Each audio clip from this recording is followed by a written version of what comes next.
প্রিয় শিক্ষার্থী, তোমরা সবাই কেমন আছো? আশা করি আল্লাহর রহমতে অনেক ভালো আছো। তো আজকে আমি তোমাদেরকে পর্যায় সারণীর গ্রুপ 14 এর মূলগুলো নিয়ে আলোচনা করব।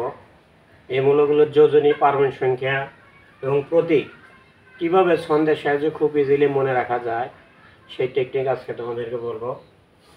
দেখো, এই গ্রুপের মনে রাখার ছন্দ হচ্ছে কি, কবিতায় ছিল যেন ছন্দের প্লাব।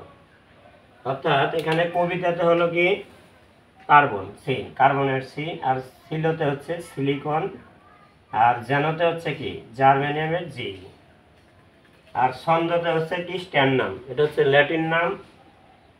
স্ট্যান্ডামের থেকে এর প্রতীক হলো এস এন। আর প্লাবনতে হচ্ছে কি প্লাম্বাম, অর্থাৎ এখান থেকে এর প্রতীক হচ্ছে পিবি, কিন্তু এর ইংরেজি নাম কিন্তু হচ্ছে লেড, অর্থাৎ লেডের প্রতীক কিন্তু আমরা পিবি ইউজ করি, আর এটার ইংলিশ নাম হচ্ছে কি টিন। টিনের প্রতীক হচ্ছে এসএন। তো দেখো, এখন আমরা দেখব এই গ্রুপের পারমাণবিক সংখ্যাগুলো কিভাবে ইজিলি মনে রাখা যায়।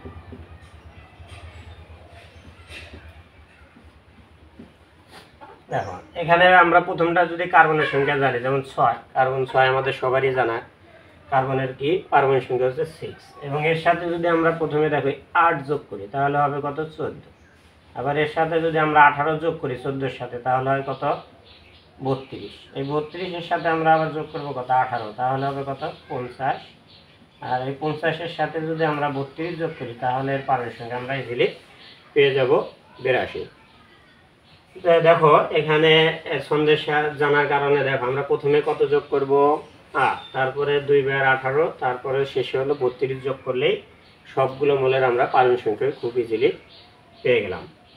তো প্রিয় শিক্ষার্থী এবং প্রিয় ভিউয়ার্স, আমার আজকের ভিডিওটি এই পর্যন্ত। ভিডিওটি ভালো লাগলে অবশ্যই তোমরা লাইক, কমেন্ট, শেয়ার করবে, এবং ইনশাল্লাহ আমি আমার পরবর্তী ভিডিওতে গ্রুপ 15 নিয়ে এভাবে আলোচনা করব।